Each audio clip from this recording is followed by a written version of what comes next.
अस्सलाम वालेकुम स्टूडेंट्स, उम्मीद है आप सब खैरियत से होंगे। इस वीडियो में हम इंशाल्लाह कवर करेंगे वीक 9 का लेक्चर नंबर 2, जो कि सपोजिटली हमने कवर करना था 30 अप्रैल को, लेकिन उस वीक में आगे चूँकि 2 मिनट से तो मैं सिर्फ एक ही इंटरैक्टिव सेशन ले सकी थी। अच्छा जी, अ, इस लेक्चर से पहले वाले लेक्चर में यानी कि जो वीक 8 का नहीं वीक 9 का ही जो लेक्चर नंबर 1 था, उसमें हम डिस्कस कर रहे थे कि किस तरह से इनपुट जो कि बेसिकली फ्रीक्वेंसी कंपोनेंट्स होते हैं, उनको अगर हम एलटीआई सिस्टम्स के इनपुट पे दें, ठीक है, इनपुट बेस्ड अपॉन सिंगल और मल्टीपल फ्रीक्वेंसी कंपोनेंट्स, ठीक है, लेकिन डिस्टिंग्विशेबल, तो हम उससे आउटपुट किस तरह अचीव कर सकते हैं, और वो आउटपुट बेसिकली हमें मिलती है इस फॉर्म में, ठीक है। और उस दिन या मतलब लेक्चर नंबर 1 में बेसिकली जो 2 एग्ज़ाम्पल्स हम लोगों ने कंसिडर की थी, वो कुछ इस तरह से थी कि हम लोगों ने अज़्यूम ये किया था कि अगर हमारे पास इनपुट इस फॉर्म में है या फिर cos π/2n इस फॉर्म में है, तो हम आउटपुट कैसे निकालेंगे? या फिर हम लोगों ने और इस एग्ज़ाम्पल में हम लोगों ने जो सिस्टम का रिस्पॉन्स देखा था ना, that was given to us in the form of impulse response, ठीक है। मतलब एक तो इनपुट गिवन थी और साथ हमें इम्पल्स रिस्पॉन्स गिवन था। इसी तरह से फिर हम लोगों ने एक और एग्जांपल की थी, उसमें हमें इनपुट पे 2 फ्रीक्वेंसी कंपोनेंट्स गिवन थे, एक कोसाइन का कंपोनेंट और एक साइन का कंपोनेंट। साइन के कंपोनेंट में फ्रीक्वेंसी के अलावा कुछ फेज़ की इंफॉर्मेशन भी थी, ठीक है। और जो हमें सिस्टम का रिस्पॉन्स जो सिस्टम की इंफॉर्मेशन गिवन थी ना, that was in the form of difference equation, ठीक है। तो ये थोड़े से मल्टीपल सिनेरियोज़ हम लोगों ने डिस्कस किए थे, और आउटपुट इन दोनों केसेस में इसी तरह से इवैल्यूएट की गई थी या की जानी चाहिए। अच्छा, इसी की अब एक एक्सटेंशन देखते हैं कि अब ये थोड़ा-सा ये जो इनपुट है ना, ये इन दोनों फॉर्म्स हैं, ये थोड़ी-सी सिम्प्लीफाइड फॉर्म है। इसकी एक थोड़ी-सी कॉम्प्लेक्स फॉर्म इस तरह से हो सकती है।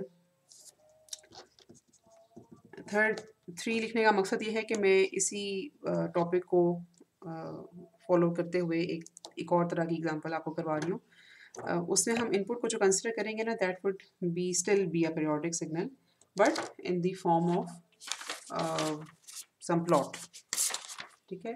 तो मसलन ये हमारे पास इनपुट कुछ इस तरह से गिवन है, ठीक है। हम और ये पीरियोडिक सिग्नल है, ये इसका एक पीरियड है, और हमें देख के पता चल रहा है कि n इज़ इक्वल टू 4 है, और ये आगे और इसी तरह से पीछे इसी तरह से कंटिन्यू रहेगा, ठीक है। अच्छा, और हम लोगों ने बेसिकली देखना ये कि ये अगर सिस्टम ये अगर इनपुट दी जाए किसी एनटीए सिस्टम को, मसलन जो सिस्टम इस एग्जांपल में हमें गिवन है, दैट इज़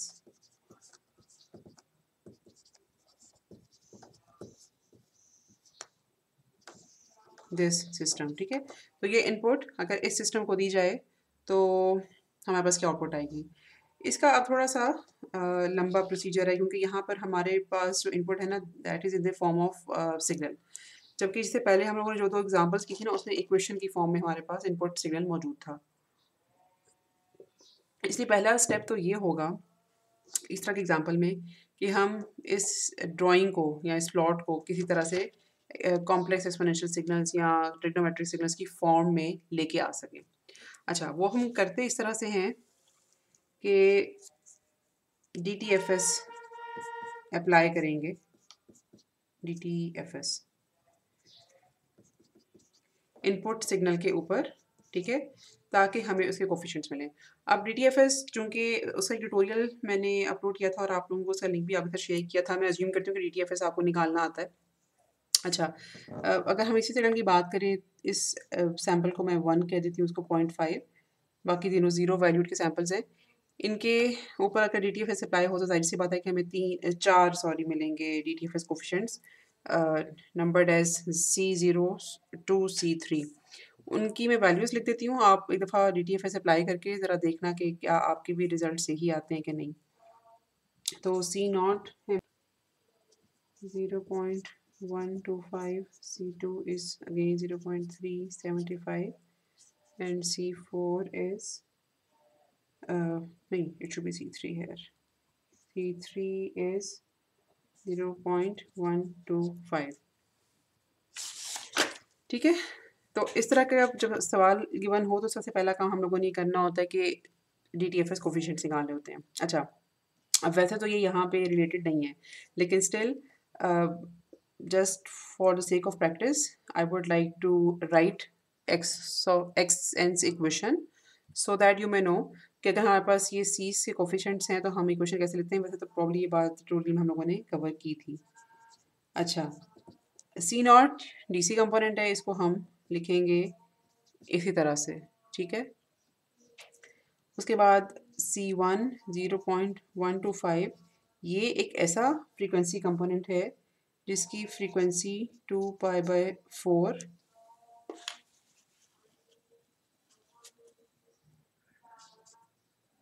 और चूंकि ये फर्स्ट हार्मोनिक है तो साथ मैंने 1 इस तरह से लिखा, ठीक है। प्लस C2 यानी कि 0.375 e⁻j 2π/4, this is second harmonic, साथ आ गया n, और फिर हमारे पास आ गया C3 0.125 e⁻j 2π/4, this is third harmonic, और साथ लिखा जाएगा n। ठीक हो गया। तो इस x ऑफ n की अगर हम इक्वेशन लिखें तो DTFS कोफिशिएंट्स निकालने के बाद हम इस तरह से इसकी इक्वेशन लिख सकते हैं। अब अगर हमने x ऑफ 0 कंप्यूट करना हो, मतलब n की वैल्यू अगर हम 0 डालेंगे इस इक्वेशन में तो वी शुड गेट 1, ठीक है। इसी तरह n की वैल्यू अगर हम 1 डालें और x ऑफ n कंप्यूट करें तो we should get 0 and so on. अच्छा, तो ये हमारे पास इस तरह के सवाल में जो पहला स्टेप है वो ये है कि हम लोगों ने DTFS कोफिशिएंट्स निकाल के DTFS अप्लाई करके कोफिशिएंट्स निकाल लिए। अच्छा, उसके बाद जो अगला स्टेप होता है वो मतलब वो वही स्टेप है जो हम लोग दूसरे सवालों में भी करते रहे हैं, जो कि h ऑफ z या h ऑफ ओमेगा का एक्सप्रेशन है। h ऑफ z हम इसका लिख सकते हैं, मैं डायरेक्टली लिख रही हूँ, आप इक्वेशन अप्लाई करके इसको लिख सकते हैं। और h ओमेगा अगर मैं इसको देख के लिखूं तो that would be written as this, ठीक है। अच्छा, अब तीसरा स्टेप ये है कि हम लोगों ने हमारे पास इनपुट के DTFS कोफिशिएंट्स आ गए, हमारे पास ट्रांसफर फंक्शन आ गया या फ्रीक्वेंसी रिस्पांस आ गया। अब हमने आउटपुट निकालनी है, ठीक है। आउटपुट अब इस तरह से निकालते हैं कि अब नहीं, बल्कि आउटपुट से पहले हमें आइगन वैल्यूज़ निकालनी पड़ेंगी। ओके, आइगन वैल्यूज़ हम इस तरह से निकालेंगे कि इनपुट के जो भी फ्रीक्वेंसी कंपोनेंट्स हैं उसके ऊपर फ्रीक्वेंसी रिस्पांस को एवेल्यूएट करेंगे। मसलन जो पहला फ्रीक्वेंसी कंपोनेंट है जिसका मैग्नीट्यूड C0 है, ठीक है, that is that frequency component is basically 0। तो h ऑफ 0 निकलेगा इस तरह से, ठीक है, and that would be given as 1/3।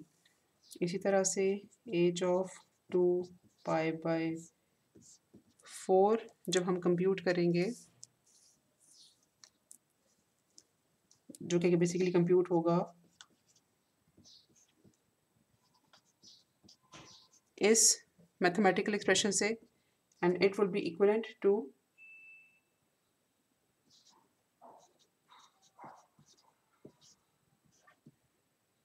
63.43। ये डिग्रीज में है, आप चाहो तो इसको रेडियन से भी लिख सकते हो, ठीक है। इसी तरह से h 2π/4 इंटू 2, ठीक है, यानी कि सेकेंड हार्मोनिक, उसका आंसर निकलेगा -1, और उसको ज़्यादा बेहतर है इस तरह से लिखना J 180 या फिर पाए, ठीक है। और ओके, मेरे पास जगह कम है, बेहतर है कि हम अगली ट्रांसपेरेंसी यूज़ कर लें।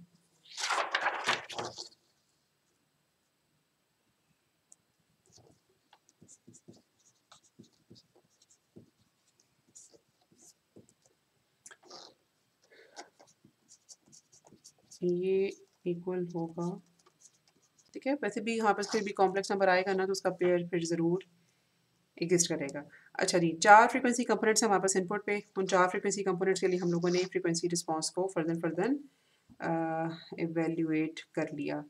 अब लास्ट स्टेप जो है that is about determining output. अच्छा, अब आउटपुट इसमें डिटर्मिन कैसे करते हैं कि जैसे हमारे पास जो वाई यानी कि आउटपुट का जो सी नॉट है वो डिटर्मिन होता है इस इक्वेशन से, ठीक है। अच्छा, सी नॉट एक्स हमारे पास था 0.375 और एच नॉट हम लोगों ने निकाला था मतलब transfer function evaluated at zero frequency 1/3, ठीक है। This should come out to be 0.125, ठीक है। अच्छा, C1 of y should be equal to C1 of x multiplied by h of 2 pi by 4, ठीक है।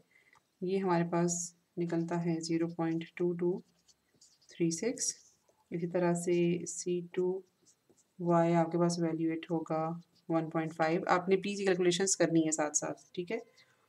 बेशक यहाँ पे मतलब मैं एक कैलकुलेशन इसका मैं डायरेक्टली आंसर लिख रही हूँ, आप यहाँ पे वीडियो को पॉज करें, कैलकुलेशन करें और फिर वेरीफाई करें कि आपकी और मेरे आंसर में कोई डिफरेंस तो नहीं है, ठीक है। ये मेरे पास आउटपुट के कोफिशिएंट्स आ गए। अच्छा, अब यहाँ से ऑनवर्ड्स इन कोफिशिएंट्स को इस्तेमाल करके आप आउटपुट की इक्वेशन लिख सकते हैं। मतलब मैं ना आउटपुट की इक्वेशन 2 टर्म्स के लिए लिख देती हूँ, बाकी 3 के लिए आप होपफुली लिख सकोगे, ठीक है। y of n should be equal to 0.125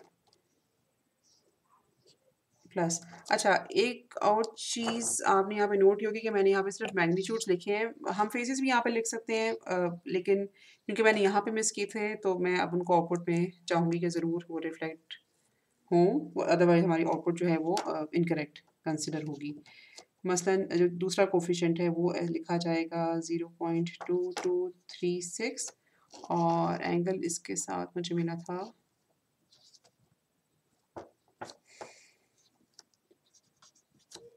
2 pi by 4 N minus ये वाला कोफिशिएंट प्लस के साथ था 63.43, ठीक है। मैं अज्यूम करती हूँ कि आप बाकी दोनों कोफिशिएंट्स खुद लिख सकते हो, ठीक है। अच्छा, ये वाला सवाल थोड़ा सा इंपॉर्टेंट है क्योंकि बाकी जो हम लोगों ने पहले तो एग्जांपल्स की थी जिनको मैंने इस लेक्चर के स्टार्ट में रिपीट भी किया है, वो बेसिकली आसान एग्जांपल्स हैं और वो सिर्फ एक फ्लेवर लेने के लिए कि अगर हमारे पास फ्रीक्वेंसी कंपोनेंट्स इनपुट में हों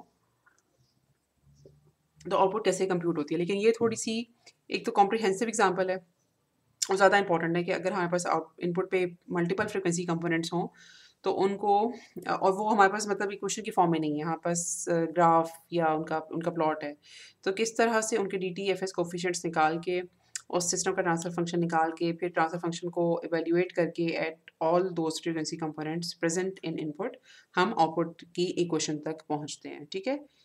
इसी क्वेश्चन में मैंने सिर्फ 2 कंपोनेंट्स लिखे हैं, आपने 2 और लिखने हैं जो कि C2y और C3y के लिए हैं, ठीक है। अगर आप आंसर अपना लिख के वेरीफाई करवाना चाहते हो तो वो आप कर सकते हो, ठीक है। अच्छा, ये हमारा जो टॉपिक था ना बेसिकली दिस वाज सब topic of this bigger thing जिससे हम लोगों ने ये जिक्र किया था कि एलटीआई सिस्टम अगर हमारे पास इनपुट पे हो या मतलब जैसे हम चैप्टर 5 में सिस्टम्स को चूँकि हमने एनालाइज करना है और अगर हमारे पास इनपुट हो पीरियोडिक सिग्नल तो हम आउटपुट को सिंपली एक मल्टीप्लिकेशन के प्रोसेस से डिटरमिन कर सकते हैं।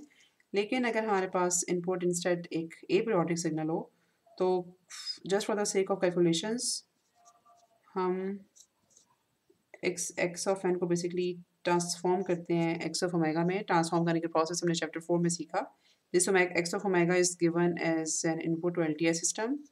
Output is again determined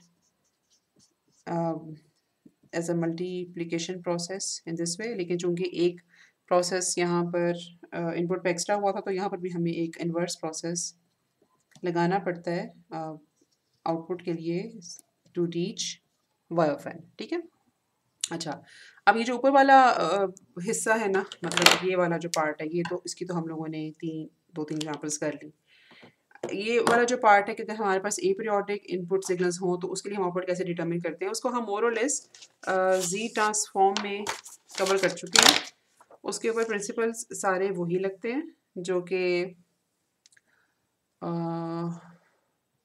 ji transform में हम लोगों ने सीखे थे। ठीक है, और मतलब अगर हमारे पास एक एक्स ऑफ ओमेगा गिवन है और जो सिस्टम का जो इन्फॉर्मेशन है वो एच ऑफ एन की फॉर्म में गिवन है, तो we can transform that H of N into H of omega. दोनों को मल्टीप्लाई करें, ये जो प्रोडक्ट हमारे पास आया है इसके ऊपर फिर पार्शियल फ्रैक्शन एक्सपेंशन लगेगी और वहाँ से आउटपुट निकलेगी। ठीक है, that we have done to do that we have learn to do in Z transform. ठीक है, इसी तरह से एक और पॉसिबिलिटी हो सकती है कि हमारे पास अपीरियोडिक इनपुट सिग्नल गिवन हो, हम उसको एक्स ऑफ ओमेगा में कन्वर्ट करें और जो सिस्टम का रिस्पांस है, ये सिस्टम की जो इक्वेशन है हमारे पास या सिस्टम की जो इन्फॉर्मेशन है हमारे पास वो डिफरेंस इक्वेशन की फॉर्म में गिवन हो। ठीक है, then we can solve that difference equation to, जिसको हम लोगों ने अगेन जी ट्रांसफॉर्म में सीखा था। ठीक है, तो इसलिए ये वाला जो नीचे वाला पार्ट है ना, we have already covered that part in Z transform. और यूजुअली हम इस तरह के सवाल को जी ट्रांसफॉर्म में सॉल्व करना ज़रा प्रेफर करते होंगे, उसकी हमारी प्रैक्टिस ज़्यादा होती है और एक ही चीज़ को दो मुख्तलिफ तरीक़ों से सीखने का कुछ ख़ास फ़ायदा नहीं है। तो ये पार्ट हम यहाँ पर कवर नहीं करेंगे, एज्यूमिंग कि हम लोगों को ये पार्ट करना आता है by transforming everything in Z domain. अच्छा, अब इस टॉपिक को यहाँ पे ख़त्म करके हम आगे चलते हैं 5.2 की तरफ। और 5.2 बेसिकली स्टार्ट एक ट्रिवियल टॉपिक से होता है जहाँ पर फ्रीक्वेंसी रिस्पांस का स्क्वायर लेना सिखाया हुआ है, क्योंकि ये इस्तेमाल काफ़ी जगह पे होगा, तो इसलिए हम इसको I mean before getting into the chapter हम इसको यहाँ पे सीख लेते हैं। ठीक है, और इसका जो टॉपिक का नाम है that is frequency response of a system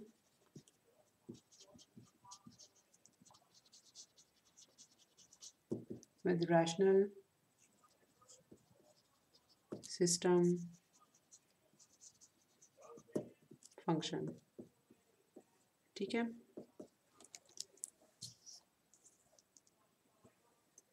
अच्छा, हम लोगों ने ऑलरेडी ये चीज़ सीखी हुई है कि h ऑफ z को हम एक्सप्रेस कर सकते हैं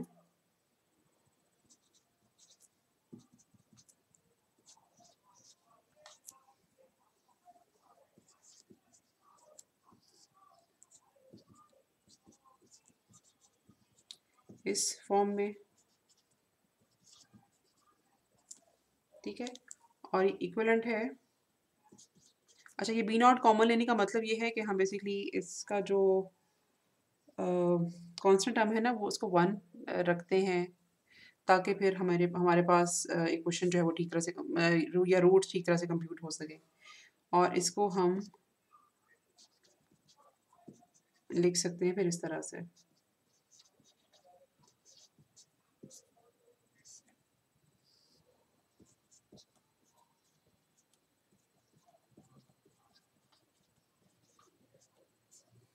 ठीक है, अच्छा, ये जो एज और बीज होते हैं ना, ये बेसिकली आई होप कि आपको याद होगा, ये हमारे पास कोफिशिएंट्स होते हैं या वो न्यूमेरिकल वैल्यूज होती हैं जो कि इस्तेमाल हो रही होती है डिफरेंस इक्वेशन में। एज वो कोफिशिएंट्स हैं जो कि आउटपुट या उसके डिलेड वर्जन्स के साथ इस्तेमाल होते हैं, और बी ऑफ के वो कोफिशिएंट्स हैं जो कि इनपुट या उसके डिलेड वर्जन्स के साथ इस्तेमाल होते हैं। उसके बरक्स इस प्रेजेंटेशन को जब हम इस फॉर्म में कन्वर्ट करते हैं जहाँ पे हमारे पास ये मुख्तलिफ जो सम्स हैं वो प्रोडक्ट की फॉर्म में लिखे जाते हैं, या फैक्टर्स हम इसके करते हैं इस इक्वेशन को जब इस फॉर्म में लिखते हैं। अब ये जी ऑफ केज और P of k's basically zeros और पोल्स हैं, जो कि कॉम्प्लेक्स हो सकते हैं, ठीक है। ए और बी हम अज्यूम करते हैं कि they are real numbers, they can be fractions, they can be positive negative, but still they are real numbers. लेकिन जी, ई और पी जो है ना, वो उनकी वैल्यू कॉम्प्लेक्स हो सकती है, ठीक है। अच्छा, अब इसी फैक्ट को लेकर आगे चलते हैं और हमें इसी क्वेश्चन को फ्रीक्वेंसी रिस्पांस की मदद में लिखना आता है। मसलन अगर मैं सिर्फ इस पार्ट को लिखूं और मैं फिर उसके बाद अज्यूम करूंगी कि इस पार्ट को आप फ्रीक्वेंसी रिस्पांस की टर्म्स में लिख सकते हो, तो ये लिखा जाएगा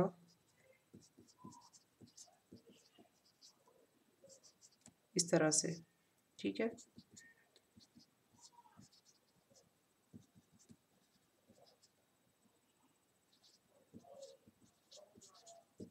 और इस फॉर्म को यहाँ पर आप जी की जगह मतलब e to the omega plug in करके इस एक्सप्रेशन को भी लिख सकते हो। अच्छा, अब जैसे कि मैंने आपको बताया था कि इस टॉपिक का बेसिकली मकसद ये है कि हम मैग्नीट्यूड स्क्वायर लिखना सीखें, क्योंकि वो मैग्नीट्यूड स्क्वायर हमें बहुत जगह पे इस्तेमाल करना होगा आगे। तो गिवन दैट हमारे पास एच ओमेगा का एक्सप्रेशन है, अगर हमने मैग्नीट्यूड स्क्वायर निकालना है, यानी कि मैग्नीट्यूड और उसका स्क्वायर, तो वो हम निकालते हैं इस तरह से कि H omega would get multiplied with H omega conjugate, ठीक है। अच्छा, यहाँ पे है, मैंने आपसे कहा था कि आप उसको वैल्यूएट करना। You should again pause the video here and try to write this expression, क्योंकि अब उस एक्सप्रेशन को मैं यूज़ करने लगी हूँ। अच्छा, एच ओमेगा तो हमारे पास मतलब उसको तो लिखना कोई इतना मुश्किल नहीं है। मतलब इस वाली फॉर्म को जब आपने एच ओमेगा के लिए लिखना है, तो इसका जब मैं एक्सप्रेशन ओमेगा कॉन्जुगेट के लिए लिखूंगी, तो वो कुछ बनेगा इस तरह से।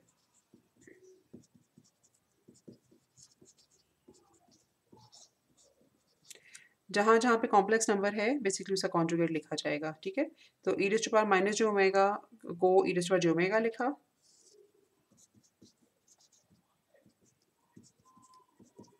And because P and G can be complex, तो उनको भी कॉन्जुगेट की फॉर्म में लिखा है। अगर वो रियल नंबर्स होंगे तो जाहिर सी बात है कि उनको फ़र्क नहीं पड़ेगा, ठीक है। वो फिर यानी कि अगर पी ऑफ के फॉर एग्जांपल 2 या -2 है, तो वो वैसा ही रहेगा। सिर्फ फिर एक्सप्रेशन में यहाँ पे चेंज आएगा, जहाँ जहाँ पर e raise to power j omega लिखा हुआ है।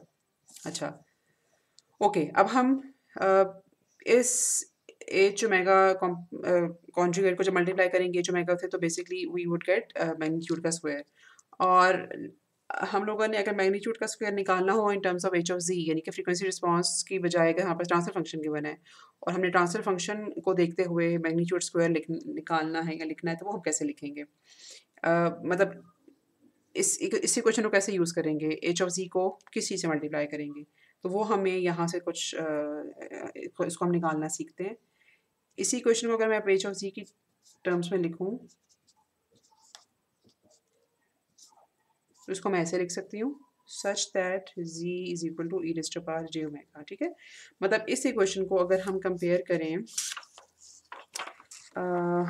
इस इक्वेशन के साथ, ठीक है, ये इक्वेशन एच ऑफ जी की थी, तो इन दोनों इक्वेशन से डिफरेंस क्या है कि जहाँ जो तो कॉम्प्लेक्स नंबर्स यानी कि जी ऑफ के और पी ऑफ के, उनको तो हम लोगों ने कॉन्जुगेट की फॉर्म में लिखा हुआ है, और जहाँ पे मतलब जी इनवर्स था वहाँ पे e raise to power j omega लिखा हुआ है, ठीक है। तो इस e raise to power j omega को अगर वापस लिखना हो जी डोमेन की टर्म्स में, तो इसको हम 1/z इस तरह से लिख सकते हैं। I hope you are getting my point. अगर ये बात कंफ्यूजिंग हुई तो प्लीज़ लेट मी नो, ठीक है। तो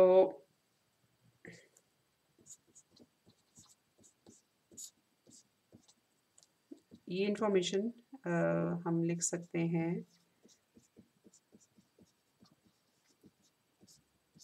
इस तरह से, ठीक है।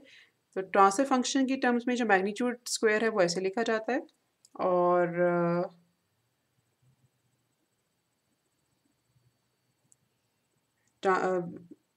सॉरी फ्रीक्वेंसी रिस्पांस की टर्म्स में मैग्नीट्यूड स्क्वायर हम ऐसे लिखते हैं, और ट्रांसफर फंक्शन की टर्म्स में मैग्नीट्यूड स्क्वायर हम ऐसे लिखते हैं, ठीक है। Okay, we prefer to call it still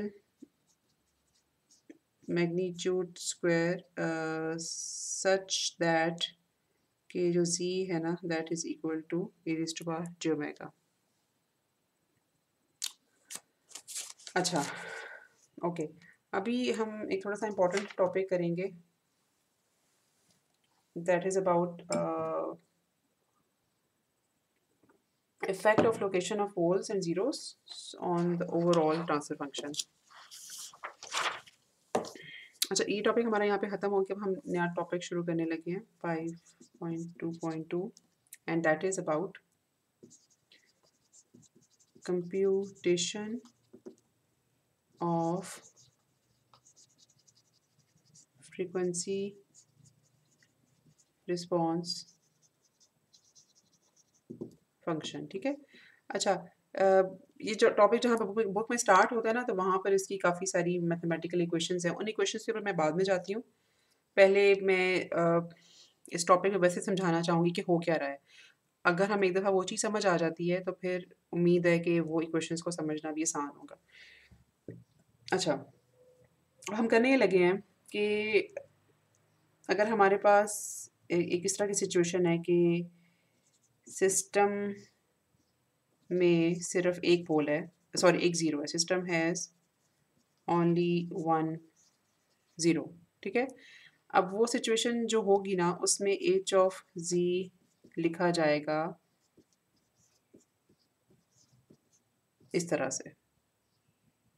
ठीक है, आई होप यू अंडरस्टैंड कि ये मैंने कैसे लिखा है। सिस्टम में सिर्फ एक ज़ीरो है, तो इस तरह के सिस्टम का जो ट्रांसफर फंक्शन है वो लिखा जाएगा इस तरह से।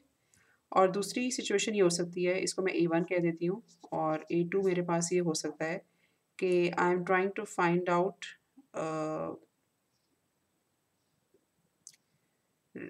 Effect of a particular zero on overall system. ठीक है, अच्छा, ये जो ज़ीरो है ना, मैं इसको अज्यूम कर रही हूँ कि रियल एक्सिस पे है। ठीक है, अच्छा, और इसी सिचुएशन को एक और तरह से हम कह सकते हैं, वो ये है कि इफेक्ट ऑफ ज़ीरो, ठीक है, या effect of a single zero on real axis on system. ठीक है, तो इस सूरत हाल में हम ये कहते हैं कि हमारे पास सिस्टम के जितने भी बाकी पोल्स और ज़ीरोज़ हैं, वो मिला जुला के लेट्स सपोज कि हमने उस रिमेनिंग ट्रांसफर फंक्शन को ए कह दिया, और वो जो रियल एक्सिस पे एक ज़ीरो है हमारे पास, उसको हम इस तरह से कह देते हैं। ठीक है, तो ये हम मतलब ये जो इस वक्त हम सिचुएशन कंसिडर करने लगे हैं, वो ये है कि हमारे पास एक ज़ीरो है that is on real axis. तो इसके बेसिकली दो पॉसिबल इम्पैक्ट्स हो सकते हैं, या दो पॉसिबल सिचुएशंस हो सकती हैं जिसमें हम रियल एक्सिस के ऊपर मौजूद ज़ीरो का असर या उसका इफ़ेक्ट देख रहे हैं बाकी सिस्टम के रिस्पॉन्स के ऊपर। वो ये है कि एक सिचुएशन उसमें से ये है कि सिस्टम में सिर्फ है ही एक zero which is on real axis, और दूसरा उसका ये हो सकता है, सिचुएशन ये हो सकती है कि बाकी तो जितने भी ज़ीरोज़ और पोल्स हैं उसको हम मिला-जुला कर एक वेरिएबल या कुछ उसको चीज़ का नाम रख लेते हैं, और वो जो एक बाकी ज़ीरो जो रह गया रियल एक्सिस के ऊपर, उसका फिर अब हम रिस्पॉन्स चेक करने लगे हैं। अच्छा, ये तो हमारे पास इक्वेशन या एच और सी की फॉर्म में हम लोगों ने इक्वेशन देख ली कि कैसे हो सकता है। इसको अब अगर हम प्लॉट करें, पोल ज़ीरो प्लॉट हम अगर देखें,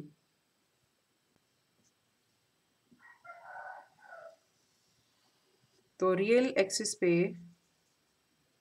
ज़ीरो का मतलब ये है कि लेट्स सपोज मैं कह देती हूँ कि ज़ीरो मेरे पास यहाँ पे कहीं पे है। ठीक है, अच्छा, अगेन ये जो मेरे पास पहली वाली सिचुएशन थी ना, जिसमें मैंने ये इक्वेशन लिखी थी, इसको मैं दोबारा यहाँ पे लिखूँ ताकि उसको हम फर्दर एनालाइज कर सकें। जी से मल्टीप्लाई और डिवाइड हमने किया। ठीक है, तो हमारे पास इक्वेशन आ गई z minus z1 upon z।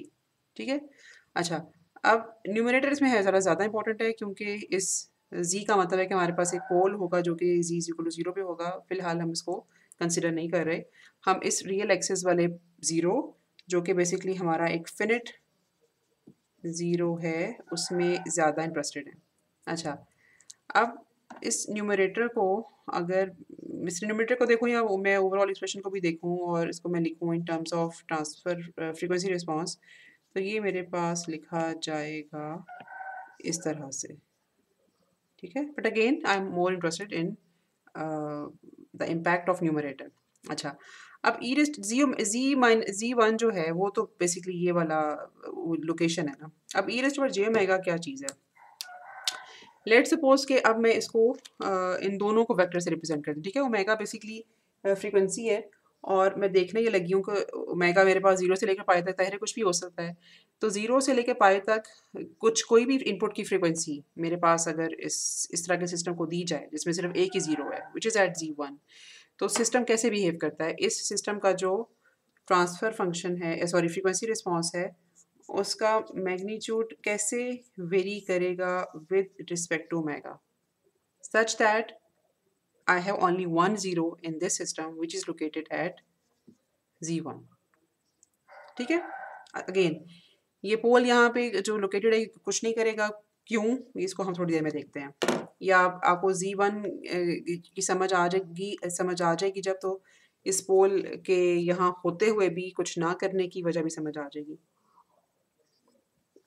अच्छा, जिस वक़्त ओमेगा की वैल्यू मेरे पास 0 है, तो उसको हम एक ऐसा वेक्टर बना सकते हैं जो कि बेसिकली यहाँ पे लाया करेगा, ठीक है। मतलब इसका कुछ मैग्नीट्यूड है लेकिन ओमेगा चूँकि मीनिंग कि ओमेगा इटसेल्फ 0 है, तो ये वेक्टर मेरा ऐसे लाया करेगा। जबकि ये जो 0 है Z1 के ऊपर, इसका वेक्टर मेरे पास लाई करेगा starting from origin and ending at this location इस तरह से, ठीक है। तो इन दोनों का चूँकि मुझे डिफरेंस कंप्यूट करना है, तो मेरे पास इन दोनों का जो डिफरेंस इस सिचुएशन में आएगा जिस वक्त ओमेगा 0 है, वो ये वाला, ये जो ग्रीन कलर से मैंने एक एरो बनाया है, ये बेसिकली मेरे पास डिफरेंस वेक्टर आएगा, ठीक है। अच्छा, जो कि जिसको मैं यहाँ पे लिख सकती हूँ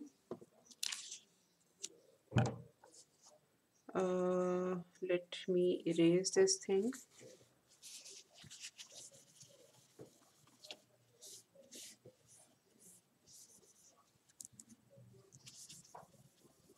ठीक है, and right hair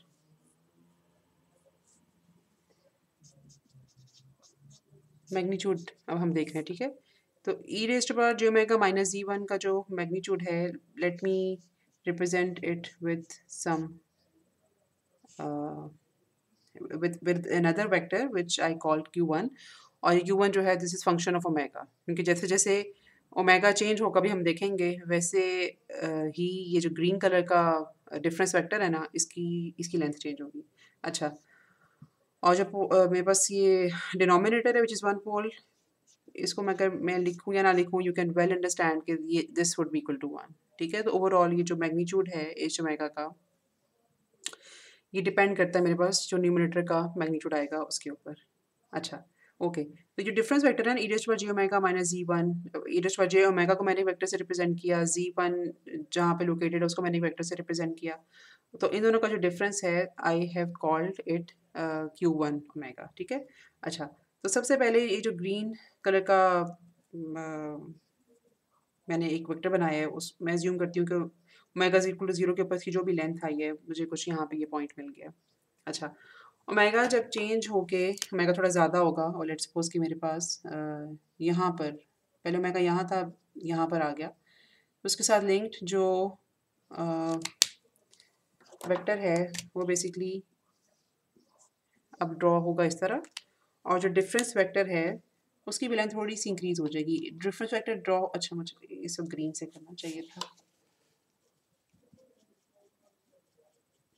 difference vector plot होगा इस तरह से, ठीक है।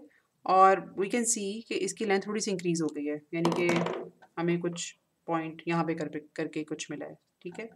ओके, अब मज़ीद इसको इंक्रीज करें और इसके कॉरेस्पॉन्डिंग हम जब डिफरेंस वेक्टर को प्लॉट करें तो वी कैन सी कि डिफरेंस वेक्टर की बेसिकली लेंथ जो है वो इंक्रीज़ होती जा रही है, ठीक है।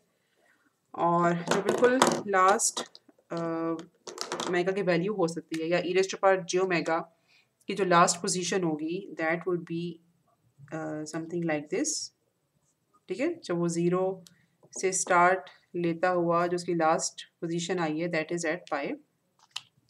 और यहाँ पर जो डिफरेंस वेक्टर मेरे पास आया है वो ये, क्योंकि अगर आप हेड टू टेल रूल से देखें तो दोनों बिल्कुल 180 डिग्री ऑपोजिट जॉइन हुए हैं इस वक्त जी1 का वेक्टर और ईस्ट और जियोमेगा का वेक्टर।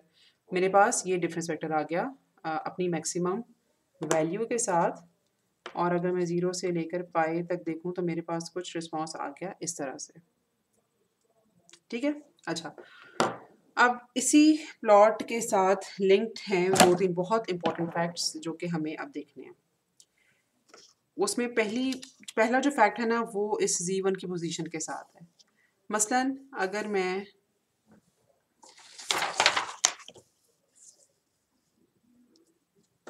जी1 को थोड़ा सा रियल एक्सिस भी हम घुमा फिरा के देखते हैं और उसका फिर इफेक्ट चेक करते हैं।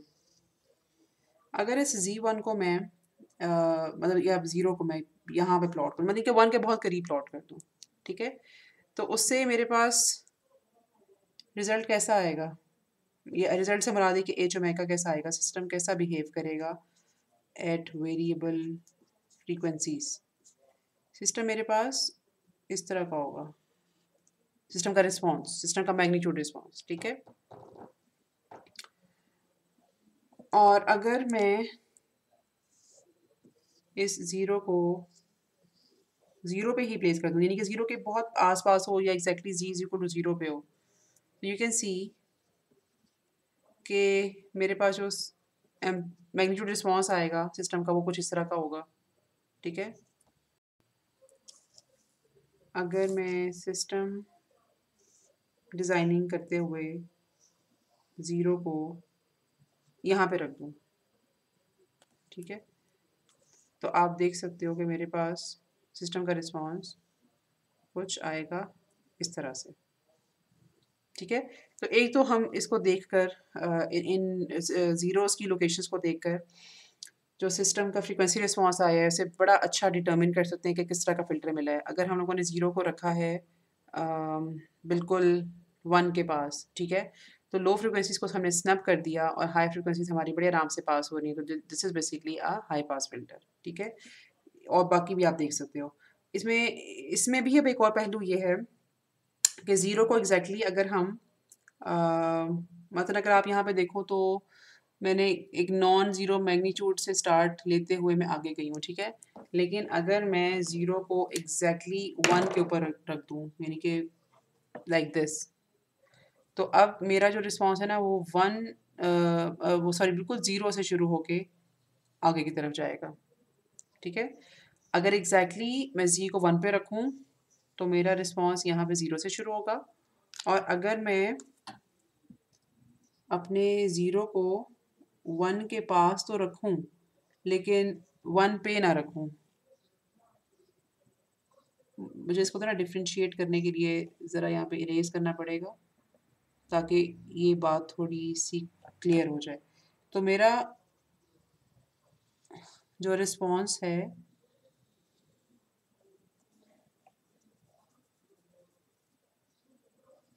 अच्छा, ये बात इतनी इंपॉर्टेंट नहीं कि ये पाई के ऊपर इसकी वैल्यू वन सेम होगी या नहीं। ज़्यादा इंपॉर्टेंट बात ये है कि अब ये जो रिस्पॉन्स है ना ये थोड़ी सी नॉन ज़ीरो वैल्यू से शुरू होकर आगे की तरफ जाएगा। It would still be a high pass filter, लेकिन ये लो फ्रिक्वेंसीज को थोड़ा बहुत पास करेगा।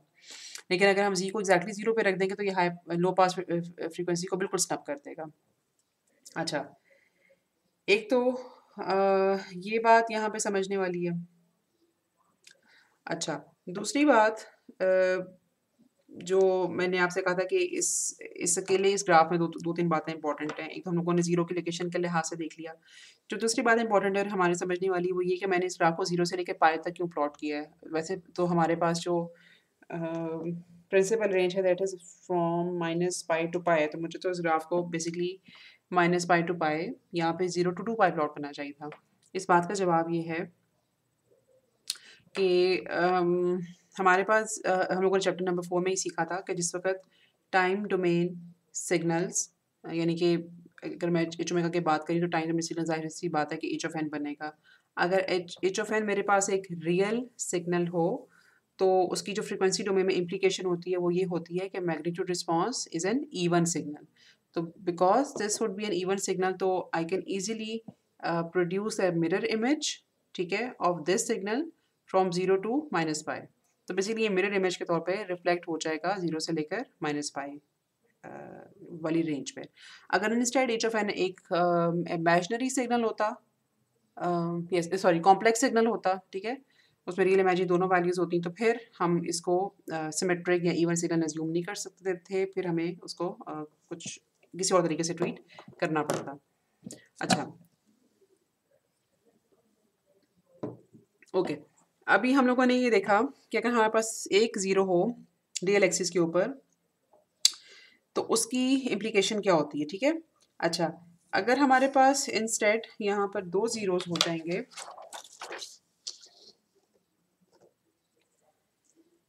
समव्हाट लाइक दिस, ठीक है? एक ज़ीरो लेट्स सपोज़ हमारे पास यहाँ पर है, एक ज़ीरो यहाँ पे या कोई भी जो रियल एक्सिस पूरा है ना, इसके ऊपर ज़ीरोज़ कहीं पे भी हो सकते हैं।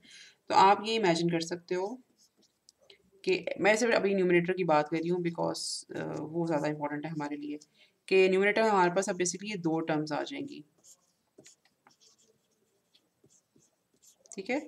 एक वेक्टर यानी कि Q1 का वेक्टर जो है that is because of first zero और जो दूसरा वेक्टर है Q2 of omega that is because of the second zero और फिर इन दोनों के कंबाइंड इफेक्ट की वजह से हमारा जो मैग्नीट्यूड रिस्पॉन्स है सिस्टम का वो डिसाइड होगा, ठीक है?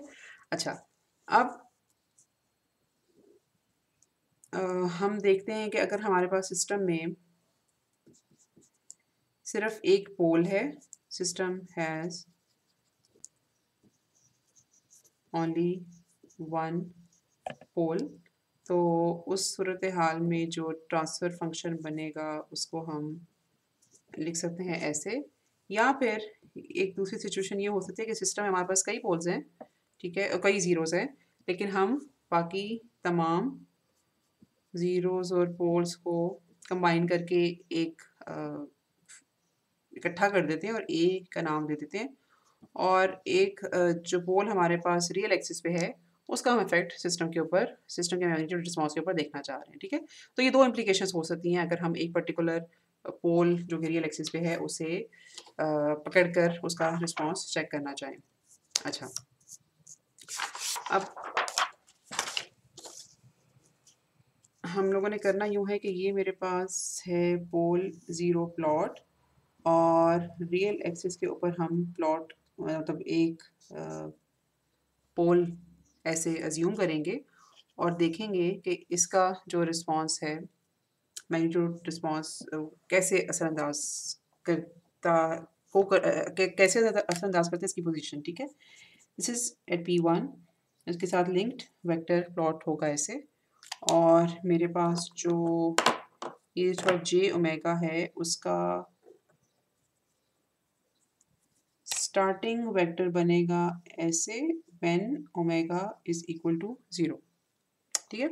अच्छा, डिफरेंस वेक्टर मेरे पास आया इस तरह से, ठीक है? और हम ये देख सकते हैं कि because H of omega is equal to something like this, ठीक है?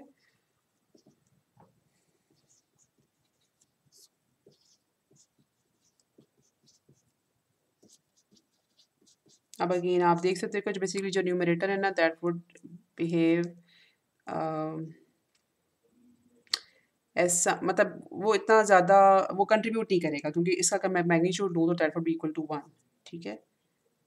बिल्कुल इसको मैं 1 लिख भी सकती हूँ और यहाँ पर जो मेरे पास जो डिफरेंस आता है उसको मैं कहूँगी R1 ओमेगा, R1 यानी कि difference vector due to this pole और यहाँ उसका मैग्नीट्यूड आ जाएगा। अच्छा, अब जो बात मैं समझाना चाह रही थी वो ये कि ये जो ग्रीन वेक्टर बेसिकली इसकी जितनी भी लेंथ है that would appear in reciprocal, ठीक है?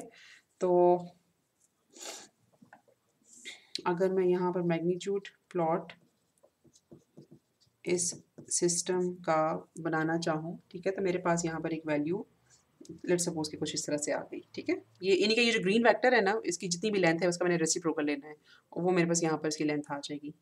अच्छा, अब जिस तरह से ये रेड वेक्टर ट्रेवल करेगा, यानी कि फ्रीक्वेंसी ज़्यादा हम करते जाएंगे इनपुट सिग्नल की, तो ये डिफरेंस वेक्टर की जो लेंथ है वो ज़्यादा होती जाएगी, सच दैट कि जो लास्ट पॉसिबल वेक्टर है वो मुझे मिलेगा इस तरह से, ठीक है। स्टार्टिंग में थोड़ा सा इसकी लेंथ स्मॉल थी, एंड पे एक मुझे बड़ी लेंथ का वेक्टर मिला है, और चूंकि जब ये डिनोमिनेटर में अपीयर होगा तो ये मुझे एक छोटी वैल्यू मिलती जाएगी, समथिंग लाइक दैट। तो मेरे पास रिस्पॉन्स कुछ आएगा इस तरह से, ठीक है। अगर मैं पोल की पोजीशन ये यहाँ पे ये अज्यूम करूँ। अच्छा, इसी चीज़ को लेकर थोड़ा सा आगे चलते हैं कि एक रियल एक्सिस पे जो पोल होता है तो वो कैसे असरअंदाज करता है सिस्टम की परफॉर्मेंस को। तो मेरे पास पोल अगर यहाँ पे है तो मुझे किस तरह का रिस्पॉन्स मिलेगा। अच्छा, again this is a moment कि जहाँ पे आपको थोड़ा सा इस वीडियो को रोक के थोड़ा सोचना चाहिए। रिस्पॉन्स कुछ मिलेगा इस तरह से, ठीक है। और अगर इंस्टेड मेरे पास पोल यहाँ पर हो तो that won't affect systems magnitude, और अगर मैं इस पोल को उठा के यहाँ रख दूँ तो मुझे कुछ इस तरह का रिस्पॉन्स नहीं, सॉरी, यहाँ पे भी हमारे लिए हमारे समझने की दो तीन बातें हैं।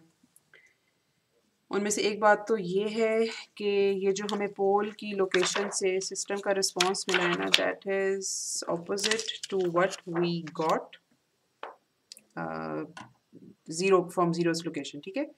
एक तो रिस्पॉन्स ऑपोजिट होता है, खास तौर पे अगर मतलब हमने हर पोजीशन पे मतलब ज़ीरो पोल को रख के देखा, अज्यूम किया और हमें बिल्कुल ऑपोजिट रिस्पॉन्स मिला, ठीक है। ओके, एक तो ये वाली बात थी। दूसरी बात ये थी कि मतलब ज़ीरोस के मुकाबले में, यानी कि ज़ीरो को तो हमने कहीं कहा था ना कि अगर हम उसको एग्जैक्टली वन पे या -1 पे रखें तो हमारा रिस्पॉन्स जो है वो इधर पाई को एलिमिनेट कर देता है या ज़ीरो को एलिमिनेट कर देता है, ठीक है। अब पोल के केस में ऐसा होता है कि पोल को हम कभी भी 1 या -1 पे नहीं रख सकते। अच्छा, उसके अभी हमें वजह भी पता होनी चाहिए। पहली बात तो ये जो कॉजल सिस्टम होता है ना हमारा, उस कॉजल सिस्टम में आरओसी एक तो होता है लार्जेस्ट पोल के बाहर। एक ही पोल हो तो ज़ाहिर सी बात है कि वो एक सर्कुलर रीजन बनाएगा और आरओसी उसके बाहर होगा। स्टेबिलिटी के लिए हम चाहते हैं कि यूनिट सर्कल उसका हिस्सा हो, तो हम पोल को कभी भी यूनिट सर्कल के ऊपर तो नहीं रखेंगे, ठीक है। तो इसलिए इसको हम 1 के बहुत क्लोज रख सकते हैं, वैसे 0.99 और समथिंग लाइक दैट, लेकिन इसको हम अनलाइक ज़ीरो यूनिट सर्कल के ऊपर प्लेस नहीं करेंगे, ठीक है। अच्छा, ओके, अब यहाँ तक हम लोगों ने ये सीखा कि अगर हमारे पास एक ज़ीरो या एक पोल रियल एक्सिस के ऊपर हो तो बेसिकली सिस्टम का मैग्नीट्यूड रिस्पॉन्स किस तरह से डेवलप करता है। एक है छोटी सी बात यहाँ पे ये रह गई है कि अगर मेरे पास एक से ज़्यादा पोल्स होंगे but both of them would be on real axis, तो जैसे समथिंग लाइक दैट, ठीक है, या कोई भी बेसिकली आप पोजीशन इनकी अज्यूम कर सकते हैं। तो जो डिनोमिनेटर चेंज होगा, ठीक है, न्यूमरेटर को फिलहाल हम कुछ भी कह देते हैं, समथिंग लाइक दिस, ठीक है। वो मेरे पास R1 omega multiplied by R2 omega इस तरह से लिखा जाएगा, ठीक है। और जाहिर सी बात है कि अगर मल्टीपल पोल्स यहाँ पे इंट्रोड्यूस मैं करती जाऊँगी तो यहाँ पर जो डिनोमिनेटर है उसमें इसी तरह से फैक्टर्स जो हैं वो बढ़ते जाएंगे।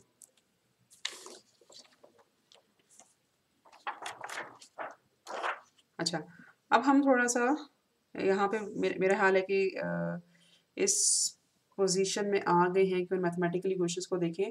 अगर आप उन मैथमेटिकल इक्वेशंस को क्लोजली मॉनिटर करो ना तो उनमें से कुछ तो शायद आपको देखी भाली भी लगे। मसलन ये इक्वेशन तो हम लोगों ने अभी लिखी भी थी पुराने टॉपिक में।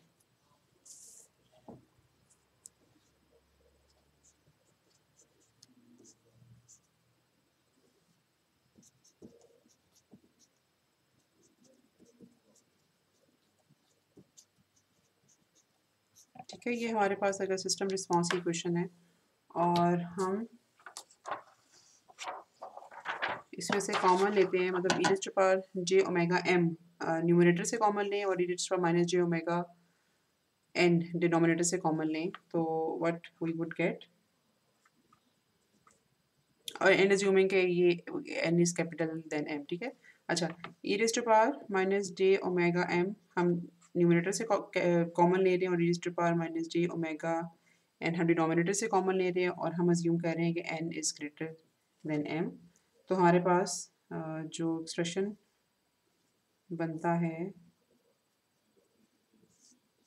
वो ये, ठीक है, मल्टीप्लाइड विथ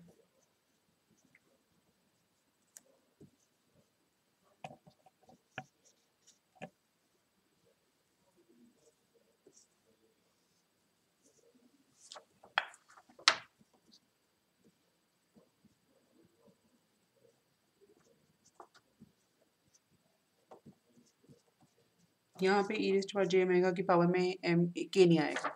अच्छा, ये बिल्कुल वही चीज़ है जो हम लोगों ने अभी थोड़ी देर पहले देखी भी है कि अगर हमारे पास ज़ीरोज़ एक से ज़्यादा हो जाएँ तो क्या सिचुएशन होती है, या पोल्स एक से ज़्यादा हो जाएँ तो क्या सिचुएशन होती है। ठीक है, और नेक्स्ट हम इस इक्वेशन को, मतलब अगर मैं अब एक पर्टिकुलर डिफरेंस न्यूमरेटर की अगर मैं बात करूँ, इस डिफरेंस वेक्टर को मैं Q1 ओमेगा का नाम दूँ और लेट्स सपोज P1 जो मेरे पास पोल है उसकी वजह से जो मेरे पास डिफरेंस आ रहा है उसको मैं R1 ओमेगा का नाम दूँ, तो इस इक्वेशन को लिखा जा सकता है इस फॉर्म में।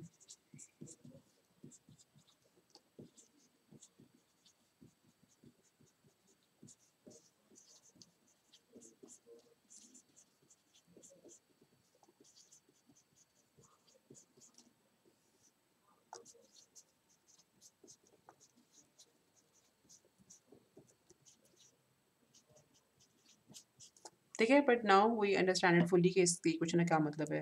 तो इसलिए हम लोगों ने मैथमेटिक्स पहले नहीं की, पहले हम लोगों ने ज़रा कॉन्सेप्ट सीख लिया कि हम इसमें करने क्या लगे हैं, और हम अब इसकी जो है ना इक्वेशन लिखी है। अच्छा, अभी तक हम लोगों ने जो सवाल किए हैं ना, उससे हम लोगों ने ज़ीरो सेट पोल्स को रियल एक्सिस के ऊपर अज्यूम किया था। ठीक है, अभी हम ये करने लगे हैं कि कॉम्प्लेक्स पेयर कंसिडर करेंगे, ज़ीरो का भी और पोल का भी, और उसकी वजह से कॉम्प्लेक्स पेयर कंसिडर करने की वजह से जो सिचुएशन बनेगी ना उसको ज़रा एनालाइज करते हैं। ठीक है, अच्छा, पोल ज़ीरो प्लॉट होगा मैं देखूँ तो, क्योंकि ज़ीरो के लिए तो मेरे पास आसानी है ना, मुझे मैं यूनिट सर्कल के ऊपर भी उसको रख सकती हूँ। तो ये मेरे पास होंगे Z1 और Z2 के लिए वेक्टर्स। ठीक है, और ये मेरे पास जो स्टार्टिंग वेक्टर है ये है e raise to power j omega के लिए when omega is equal to 0, और ये ओमेगा बेसिकली इंक्रीज करता जा रहा है। एग्जैक्टली यहाँ तक पहुँचने से पहले मैं यहाँ तक जो मुझे प्लॉट मिला है ना उसको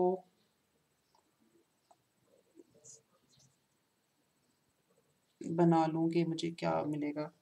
अच्छा, नहीं,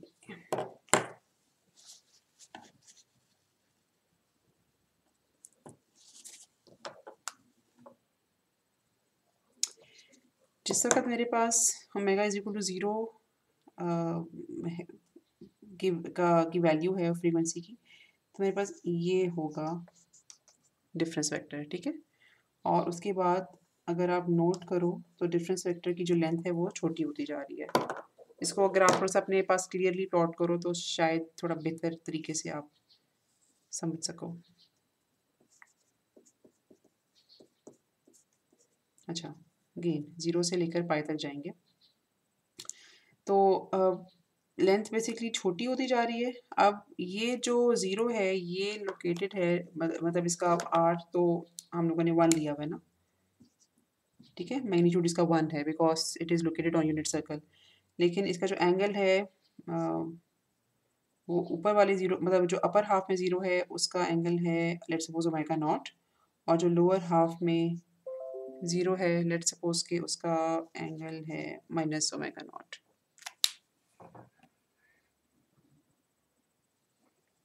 अच्छा, तो हम लोगों ने ये देखा कि जैसे-जैसे हमारा मतलब फ्रीक्वेंसी इंक्रीज़ हो रही है और हम ओमेगा नॉट की तरफ अप्रोच कर रहे हैं, तो बेसिकली हमें जो ग्रीन कलर का वेक्टर या फिर डिफरेंस वेक्टर है वो रिड्यूस होता जा रहा है सच दैट कि ओमेगा नॉट के ऊपर बिल्कुल हमें 0 मिलता है, ठीक है। और उसके बाद फिर से ये इंक्रीज़ होना शुरू हो जाता है जैसे हमारी फ्रीक्वेंसी इंक्रीज़ होना शुरू होती है, ठीक है। अच्छा, अब चूँकि यहाँ पे 0 यहाँ माइनस ओमेगा नॉट पे भी लोकेटेड है, तो अगर हम लोगों ने इसी ऑब्टेन्ड रिस्पॉन्स को रेप्लिकेट करना हो तो हमें कुछ इस तरह की चीज़ मिलेगी, ठीक है। अच्छा, अगेन अब ओमेगा नॉट की वैल्यू कुछ भी हो सकती है, ये 0 के पास भी हो सकती है या फिर ये पाई के पास भी हो सकती है या विदिन दिस सेमी सर्कल ही कहीं पे भी हो सकती है। तो उस लिहाज से जो हमारा रिस्पॉन्स है वो वेरी करेगा। मतलब यहाँ मैंने इसको 0 के पास बनाया है और यहाँ मैंने इसको पाई के पास बनाया है, ठीक है। अच्छा, अ, ओके, ये हमारे पास इम्पोर्टेंट चीज़ है। और अगर हम इसको इंस्टेड ऑफ यूनिट सर्कल थोड़ा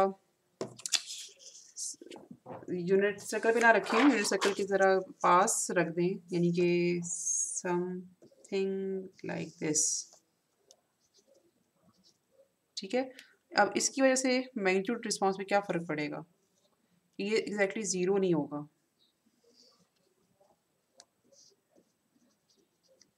ठीक है। ओमेगा नॉट पे एग्जैक्टली ज़ीरो नहीं होगा, बहुत थोड़ी सी वैल्यू हमें देगा लेकिन ज़ीरो नहीं होगा, ठीक है। And that is very obvious.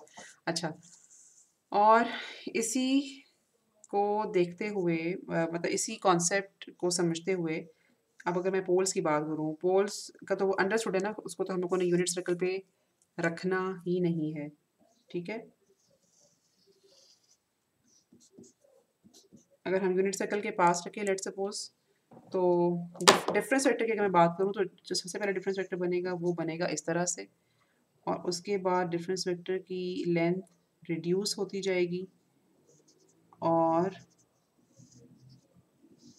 जैसे ही ये फ्रीक्वेंसी ओमेगा नॉट से ज़्यादा होगी, यानी कि इनपुट सिग्नल की फ्रीक्वेंसी ओमेगा नॉट से ज़्यादा होगी, तो ये इंक्रीज़ होता जाएगा। अच्छा, अब चूँकि ये अपीयर हो रहा है रेसिप्रोकल में, तो इसका जो इफ़ेक्ट होगा मैग्नीट्यूड रिस्पॉन्स के ऊपर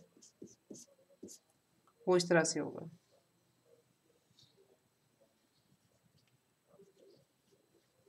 जहाँ पे स्मॉलेस्ट पॉसिबल वेक्टर में मिल रहा है वहाँ पर हमें हाई पीक मिलेगी, ठीक है। और उसके अलावा हमें मिलेगा कम एम्पलीट्यूड, और ये हमें इस तरह से भी बेसिकली प्लॉट करना चाहिए, या ना भी करें तो हमें पता होना चाहिए कि ये प्लॉट इस तरह से होगा, ठीक है। तो कॉम्प्लेक्स जो नंबर्स हैं या जीरोस या पोल्स हो गए वो हम पेयर्स में रखते हैं। एक चीज़ आपको यहाँ पे जो है ना वो ज़रूर देखनी चाहिए कि अगर लेट्स सपोज हमारे पास एक ज़ीरो, मतलब सिस्टम में एक ज़ीरो है और वो एक कॉम्प्लेक्स लोकेशन पे है सच दैट कि उसका पेयर एग्जिस्ट नहीं करता, ठीक है। समथिंग लाइक दिस, इसका पेयर एग्जिस्ट नहीं करता। अच्छा, अब इसमें जो है ना 2-3 चीज़ें हैं जो कि हमें देखनी चाहिए। मसलन ये कि मैं लेट्स सपोज डिफरेंस वेक्टर की बात करूँ, तो डिफरेंस वेक्टर की लेंथ रिड्यूस होती जा रही है और जिस वक़्त इनपुट की फ्रीक्वेंसी ओमेगा नॉट तक पहुँचेगी तो ज़ाहिर सी बात है कि बिल्कुल ज़ीरो वैल्यू हमें मिलेगी, ठीक है।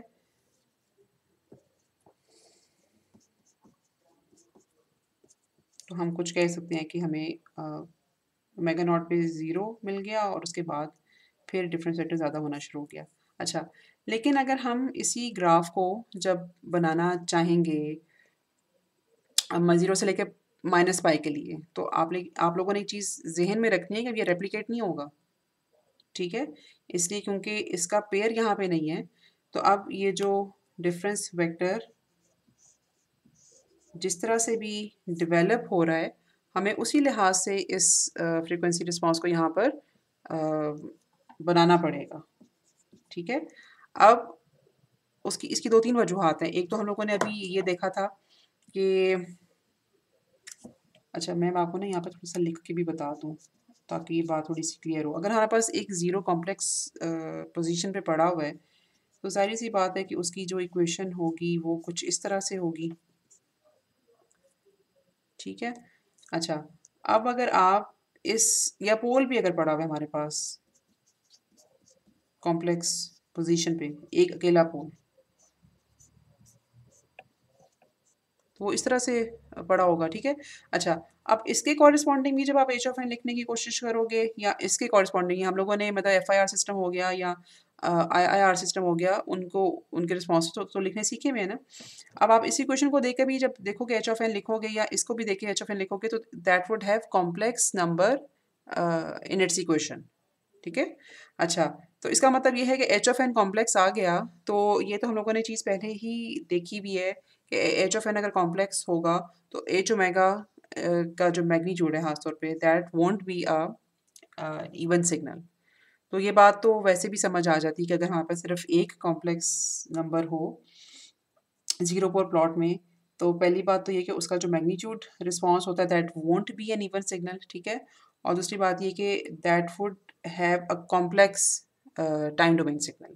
अच्छा, अब यहाँ पे हमें ना ये बात समझ लेनी चाहिए कि टाइम डोमेन सिग्नल में अगर हमें कॉम्प्लेक्स नंबर्स ट्रीट कर रहे हो तो दैट इज़ बेसिकली डिफ़िकल्ट। हमें मतलब अपने सिस्टम कोएफ़िशिएंट ऐसे बनाने पड़ेंगे, सिस्टम ऐसा डिज़ाइन करना पड़ेगा कि उसमें जो कोएफ़िशिएंट्स हैं, मल्टीप्लाइंग कोएफ़िशिएंट्स हैं, ये कांस्टेंट्स हैं, वो रियल नंबर्स की बजाय कॉम्प्लेक्स नंबर्स हों। तो that those numbers are difficult to generate and difficult to stabilize. तो हम ये प्रेफ़र करते हैं कि हमारे पास जो टाइम टू सिग्नल है, वो रियल सिग्नल हो, ठीक है? तो इसी वजह से हम ये एक्सपेक्ट करते हैं या हम ये प्रेफ़र करते हैं कि हमारे पास जो फ्रीक्वेंसी डोमेन सॉरी ज़ीरो पोल जो प्लॉट है या जो फ्रीक्वेंसी डोमेन सिग्नल है उसमें जब हमारे पास रूट्स आएँगी या ज़ीरो पोल्स एग्ज़िस्ट करेंगे वो उसमें कॉम्प्लेक्स नंबर जो हैं that would exist in pairs, ठीक है? अच्छा, ये थोड़ी-सी इम्पोर्टेंट बात है, अगर ये बात आपको समझ नहीं आई तो आपने मुझे बताना है। अच्छा, अब इस कॉन्सेप्ट को लेकर हमें थोड़ा-सा ये समझ आ गया कि रियल एक्सिस पे ज़ीरो और पोल हो तो फ्रीक्वेंसी रिस्पॉन्स कैसा बनता है, ठीक है? उसका मतलब मैग्नीट्यूड। और अगर कॉम्प्लेक्स पेयर हो अगेन ज़ीरोज़ का या पोल्स का तो हमें उसकी वजह से पता है कि सिस्टम रिस्पॉन्स कैसा बनता है, ठीक है? तो हम लोगों ने अब कुछ फ़िल्टर्स की डिज़ाइनिंग देखनी है, जो जिनकी हम डिज़ाइनिंग देखेंगे that would be low pass, high pass और band pass filters. Because high pass filter is very closely linked with low pass, तो इसकी डिज़ाइनिंग तो सिंपल सी है। ज़्यादा टाइम जो लगाएँगे वो लो पास के ऊपर और बैंड पास के ऊपर लगाएँगे। अच्छा, और एक और बात जो यहाँ पे समझने की है, वो ये कि सिस्टम की डिज़ाइनिंग जो है ना, वो पोल्स की मतलब पोल्स के थ्रू करना ज़्यादा आसान है इंस्टेड ऑफ ज़ीरोज़, ठीक है? थोड़ा-सा अगर आपको अपना कंट्रोल सिस्टम्स याद हो तो ज़ीरोज़ यूजुअली डिफरेंशिएटर्स के थ्रू जनरेट होते हैं और जो पोल्स हैं उनकी प्लेसमेंट के लिए हमें इंटीग्रेटर्स चाहिए होते हैं, बट पोल्स की प्लेसमेंट या पोल्स की डिज़ाइनिंग ज़्यादा आसान है। वैसे भी सिस्टम की स्टेबिलिटी के लिए हमें मतलब पोल्स को देखना पड़ता है। पोल्स की श्योरिटी करनी पड़ती है कि वो यूनिट उनकी जो वैल्यू है वो मतलब 1 से कम हो। तो ज़्यादा हमारा जो ज़ीरोज़ कहीं भी हो हमें फ़र्क नहीं पड़ता। मतलब वो सिस्टम की स्टेबिलिटी को फ़र्क नहीं डालते। तो चूँकि हमारा कंसर्न जो है वो पोल्स के साथ होता है तो हम डिज़ाइनिंग भी उनके थ्रू ही करना चाहते हैं। अच्छा, तो लो पास फ़िल्टर को अगर हम पोल के थ्रू डिज़ाइन करना चाह रहे हैं तो हम लोगों ने ये चीज़ ऑलरेडी देखी है। मतलब जो एक एक सिंपल पॉसिबल डिज़ाइन हो सकता है, वो ये हो सकता है कि हमारे पास जो पोल है वो यूनिट सर्कल के कहीं आस-पास पड़ा हो, ठीक है? और अगर इस तरह के अ ट्रांसफर फंक्शन को मतलब इसका है वो भी आप लिख सकते हो of course H omega that would be something like this, ठीक है। अच्छा, तो आपको कुछ रिस्पॉन्स मिलेगा।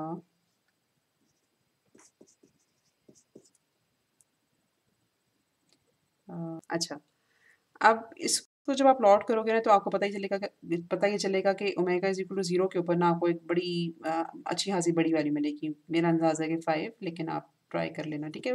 वी डोंट वांट कि हम सिस्टम को लेट्स सपोज कि डीसी गेन दें या एक डीसी वैल्यू दें और सिस्टम उसको इतना ज़्यादा एम्पलीफाई करके निकाल दे, ठीक है। और उसके बाद भी मतलब जब तक हम लोग कुछ लो फ्रिक्वेंसी रेंज में रहेंगे उन फ्रीक्वेंसीज़ को भी सिस्टम एम्पलीफाई करके निकालता रहेगा। We won't like to do that, ठीक है। हम ये चाहेंगे कि डीसी हम जब वैल्यू दें तो सिस्टम उसको रिप्रोड्यूस कर दे। इसका मतलब ये है कि 0 के ऊपर हमें सिस्टम अगर यहाँ पे 1 होगा तो सिस्टम डीसी को तो वैसे ही निकाल देगा, लेकिन अगर लो फ्रीक्वेंसीज़ भी होंगी, लो फ्रीक्वेंसीज़ को इनपुट पे हम देंगे तो उनको एटलीस्ट एम्पलीफाई नहीं करेगा आउटपुट पे, ठीक है। तो एक वेरिएशन फिर हमें इसमें डालनी पड़ती है। वो वेरिएशन ये है कि हम इस रिस्पॉन्स को थोड़ा मॉडिफाई करते हैं इस तरह से, ठीक है। मतलब 0.8 हो सकता है, इसमें कोई भी यूजुअली मतलब एक जेनेरिक वैल्यू हो सकती है। अच्छा, ये जो मॉडिफाइड डिज़ाइन है ना, ये हम लोगों ने इसलिए किया कि हम इंश्योर करें कि जो सिस्टम है वो एज ऑफ 0 के ऊपर 1 दे। तो फिर इस वी नॉट की वैल्यू क्या हो सच दैट कि एज नॉट 1 हो, वो हम फाइंड आउट फिर इस तरह से करते हैं। एज 0 मतलब magnitude of this thing divided by 1 minus 0.8 e raised to power minus j 0, मतलब ओमेगा की जगह हम लोगों ने डाल दिया 0, ठीक है। तो यहाँ से आपको जो बी नॉट है उसकी वैल्यू मिल जाएगी, ठीक है। इस पर्टिकुलर केस में तो आपको बी नॉट मिलेगा 0.2। अगर आप थोड़ा सा क्लोजली मॉनिटर करो तो आपको पता चलेगा कि this 0.2 is basically equal to 1 minus 0.8। तो हम जनरली कह सकते हैं कि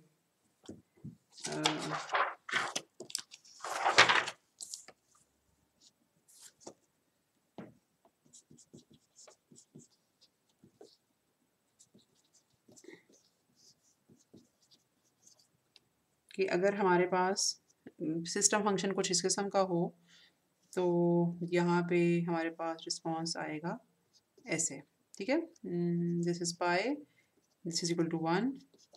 अब सिस्टम थोड़ा स्टेबल मोड में है। अच्छा, एक और तरह की पॉसिबल वेरिएशन हो सकती है कि हम लो पास फिल्टर बना रहे हैं तो हाई जो हाईएस्ट पॉसिबल फ्रिक्वेंसी है जो कि इस केस में पाई है उसको तो कम्प्लीटली एलिमिनेट हो जाना चाहिए। अच्छा, अब कंप्लीट एलिमिनेशन के लिए ऑलवेज रिमेंबर जब हम लोग ये टर्म बोलते हैं ना जी कंप्लीटली एलिमिनेट करना है या ज़ीरो आउट करना है, कंप्लीट एलिमिनेशन, तो उसके लिए हम यूज़ करते हैं सिस्टम में ज़ीरोस, ठीक है। पाए को अगर हमने कम्प्लीटली एलिमिनेट करना है तो हम एक ज़ीरो इंट्रोड्यूस करेंगे सच दैट ये डीसी गेन तो रहेगा, ये तो हमारा हो गया ना पुराना सिस्टम, ठीक है। एक ज़ीरो हम लोगों ने इंट्रोड्यूस करना है विच वुड बी एट -1 यहाँ पर, ठीक है। लेट सपोज के बोल ये हमारा यहाँ पे था तो अब ज़ीरो को हमें यहाँ पर इंट्रोड्यूस करना चाहिए ताकि ओमेगा जब पाए हो तो वो फ्रीक्वेंसी कम्प्लीटली एलिमिनेट हो जाए, ठीक है। अच्छा, ओके, इसका रिस्पॉन्स मैं बना देती हूँ। ये यहाँ पर पाई को परफेक्टली टच करेगा, ठीक है। And if we want DC gain to be equal to 1, हमें यहाँ पे बी नॉट को कंप्यूट करना चाहिए। करना आप लोगों ने यूँ है कि इसका ट्रांसफ़र फंक्शन की इक्वेशन लिखनी है that would be 1 plus e raised to power minus j omega 1 plus a 1 minus a sorry 1 minus a e raised to power minus j omega, और फिर ओमेगा इज इक्वल टू 0 के ऊपर B not को determine करना है। Your b naught should be equal to 1 minus a upon 2, ठीक है। ये कैलकुलेशन आपने खुद करनी है। अच्छा, लो पास फिल्टर एक सिंपलेस्ट पॉसिबल जो लो पास फिल्टर हो सकते हैं ना वो हमारे पास इसी तरह के हो सकते हैं अगर हम रियल पोल के साथ सिस्टम को डिज़ाइन करें। कॉम्प्लेक्स के साथ ऑफ कोर्स स्ट्रेटजी यही रहेगी, ठीक है। कुछ इस तरह की सिचुएशन हो सकती है, तो हमारे पास कुछ हमें इस ओके इस तरह की कुछ सिचुएशन मिल जाएगी, ठीक है। इस चीज़ को ख़त्म करने के लिए जो यहाँ पे बेसिकली ये लो से हाई की तरफ जा रहा है, we can place another sorry ये मैंने बिल्कुल यूनिट सर्कल पे कर दिया, यूनिट सर्कल पे नहीं करना चाह रही थी, या इसको हम कह सकते हैं कि यूनिट सर्कल पे नहीं हमें करना चाहिए, इस तरह से हम कर सकते हैं, ठीक है। तो उसकी वजह से हमें कुछ इस तरह की चीज़ जो है ना वो मिल जाएगी, और यहाँ पे अगर हम ज़ीरो प्लेस करते हैं तो ये बिल्कुल टच भी करेगा इसको।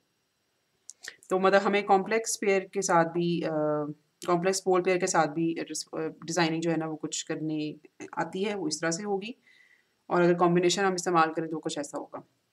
अच्छा, जो अगर हमें लो पास फ़िल्टर डिज़ाइन करना आ गया है ना, तो जो हाई पास फ़िल्टर होता है ना दैट इज़ सिंपली एक मतलब हाई पास फ़िल्टर का जो ट्रांसफर फंक्शन है या फ्रीक्वेंसी रिस्पॉन्स दोनों, that are simply written in this manner, ठीक है।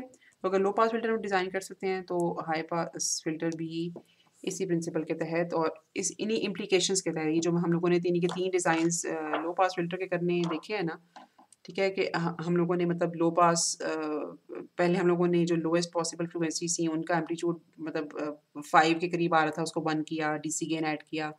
फिर हम लोगों ने पाई को कम्प्लीटली एलिमिनेट करना था तो एक ज़ीरो इंट्रोड्यूस किया। तो यही सब चीज़ें हम रिवर्स ऑर्डर में, ठीक है, हाई पास के लिए भी कंसिडर करेंगे। अच्छा, वो रिवर्स ऑर्डर अब होगा क्या? वो उसके ऊपर आप थोड़ा-सा गौर करना, वो थोड़ा-सा आपको करना आना चाहिए। अच्छा, यहाँ पे हम इस लेक्चर को ख़त्म करते हैं, ठीक है? और हम इंशाल्लाह कंटिन्यू करेंगे यहाँ से ऑनवर्ड्स, मतलब बैंड पास फ़िल्टर की डिज़ाइनिंग से ऑनवर्ड्स अगले लेक्चर में, ठीक है? तो यहाँ तक के लिए अल्लाह हाफ़िज़।